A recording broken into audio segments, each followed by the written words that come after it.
नमस्कार. आजचा विशेष व्हिडिओ आहे साहेब कोथरूड आणि दादा. हा व्हिडिओ समजण्यासाठी तुम्हाला जावं लागेल आमच्या जुन्या व्हिडिओमध्ये. कोथरूडच्या चंपा चौकात भाजपचा झेंडा किंवा त्याचं शीर्षक होतं शरद पवारांचा माणूस भाजपचा अध्यक्ष.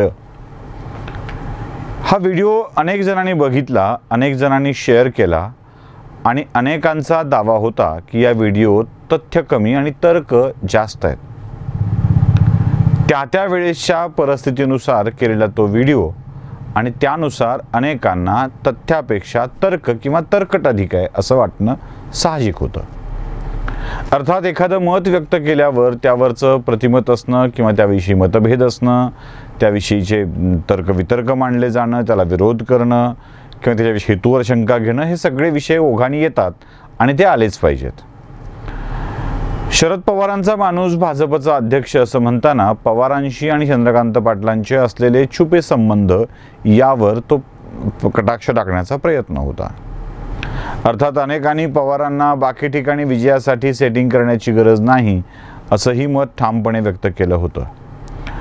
राम शिंदेंचा पराभव हा भाजपच्या माणसांनी घडवला हेही आम्ही त्यात लिहिलेलं होतं आणि ती जागा कोथरूडच्या जागेच्या बदल्यात सहज करून घेण्यात आली असंही म्हटलेलं होतं.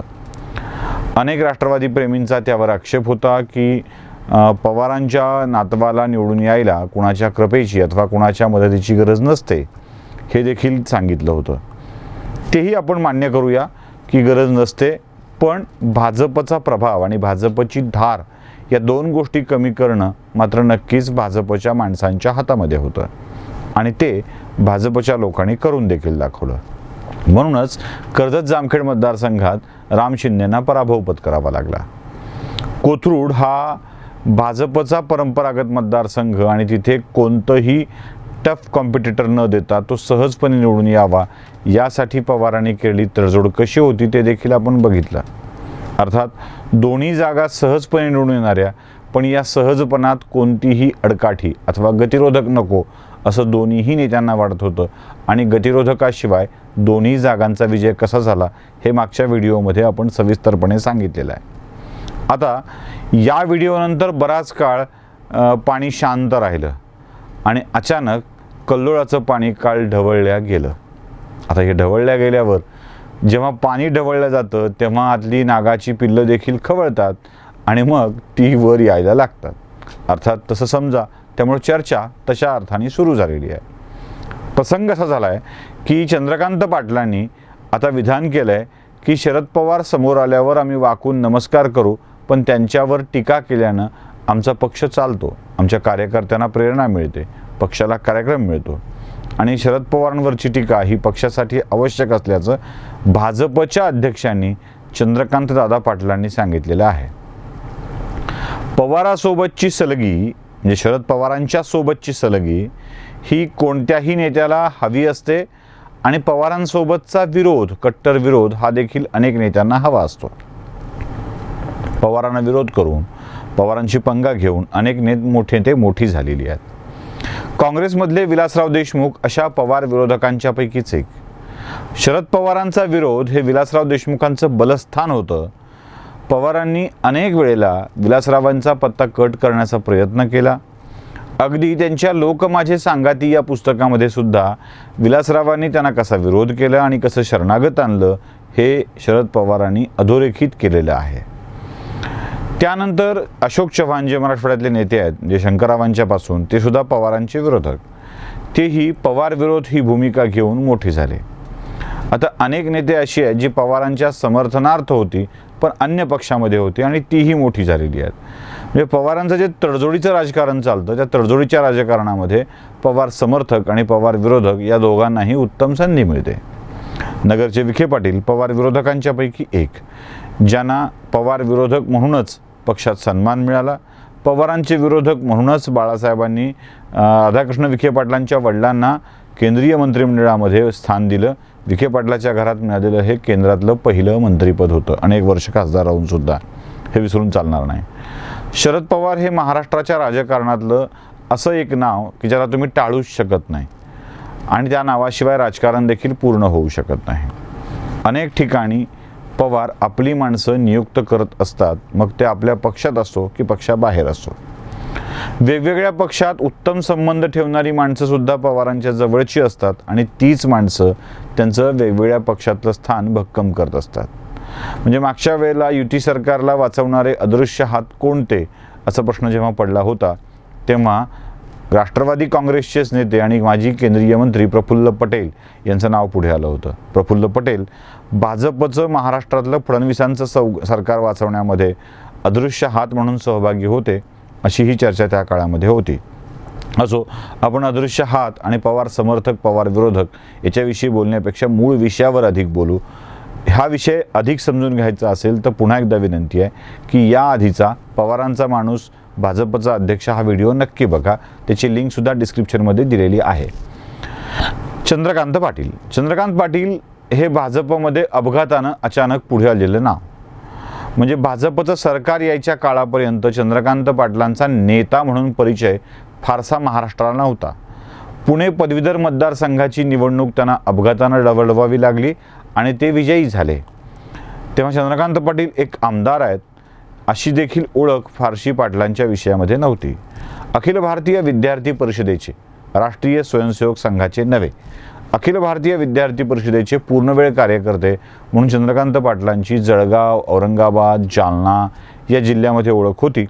पुढे विद्यार्थी परिषदेच्या केंद्रीय कार्यकारिणीवर देखील त्यांनी काही काम केलं, पूर्णवेळ जबाबदारी घेतली आणि ते अचानक भाजपमध्ये आले. भाजपला पश्चिम महाराष्ट्रामध्ये पाटील आडनावाचा एक चेहरा हवा होता आणि म्हणून त्यांना पुढे केलं गेलं. त्यांना तिथे नेतृत्व बहाल केलं गेलं आणि कोल्हापूरचे चंद्रकांत पाटील पुण्यामधून विजयी झाले. आता पुण्यातच का, तर कोल्हापुरातून चंद्रकांत पाटलांच्या विजयाची शक्यता नव्हती. तिथे मोठा पूर आला होता आणि त्या पुरामुळं चंद्रकांत पाटलांची प्रतिमा खालावलेली होती. भाजपला कोल्हापुरात यश मिळेल की नाही ही शंका होती. पुढे ती शंका खरी ठरली.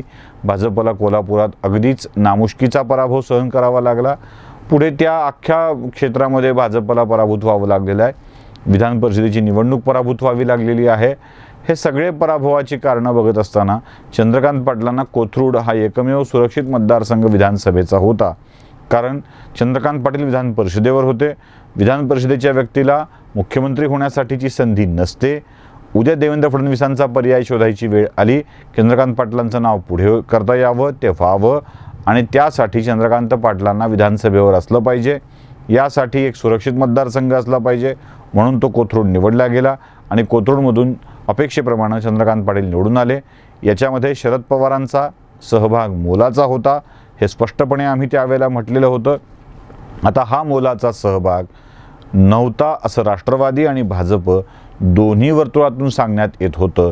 पण काल चंद्रकांत पाटलांनी अनाहूतपणे रहस्य उघडं केलं.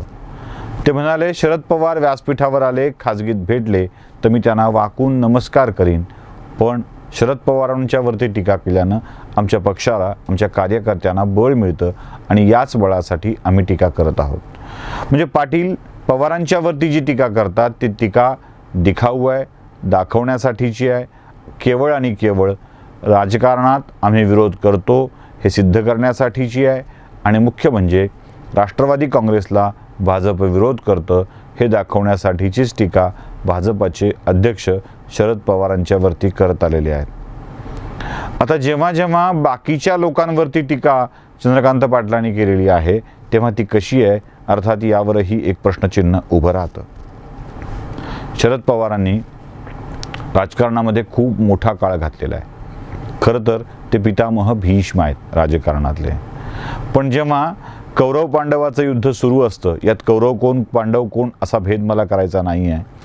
आपण असं गृहीत धरूया की अर्जुनाला बाण उचलून मारायची वेळ जेव्हा प्रत्यक्ष कुरुक्षेत्रावरती येते तेव्हा कौरव सेनेतल्या काही दिग्गजांना बघून अर्जुन गलितगात्र होतो आणि आपलं गांडीव चालवण्याचं विसरून जातो आणि म्हणतो की समोर दिसत आहेत ती माझी सगळी सोयरी आहेत, माझे गुरु आहेत, माझे कुलगुरू आहेत, माझे पितामह आहेत, मी त्यांच्यावर वार करू शकत नाही.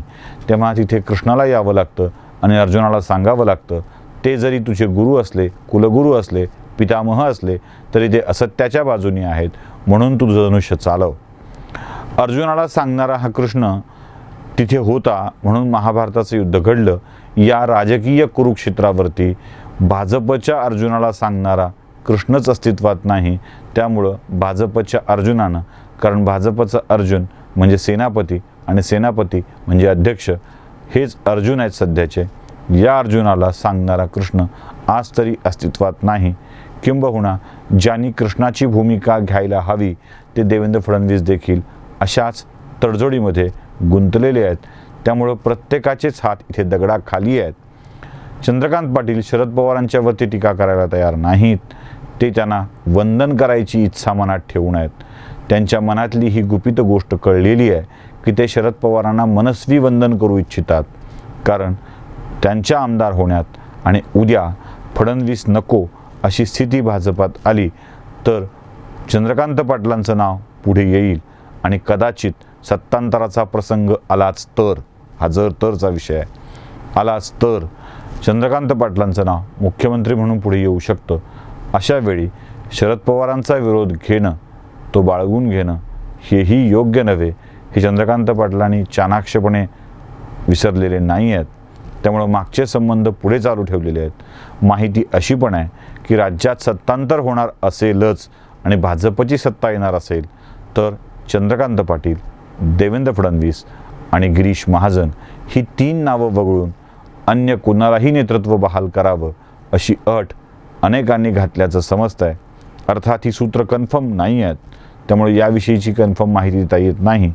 असं जर असेल तर त्या तिघांच्या यादीतून आपलं नाव कटावं आणि आपल्या नावावर एकमत व्हावं यासाठी चंद्रकांत पाटलांनी प्रयत्न करणं स्वाभाविक आहे. म्हणूनच कोथरूडच्या जुन्या संबंधाला पुन्हा एकदा उजाळा देत शरद पवारांच्या चरणी लोटांगण घालण्याची मनोमन इच्छा चंद्रकांत पाटलांनी व्यक्त केली आहे. हीच इच्छा चंद्रकांत पाटलांचं खरं राजकीय चारित्र्य सांगणारी आहे.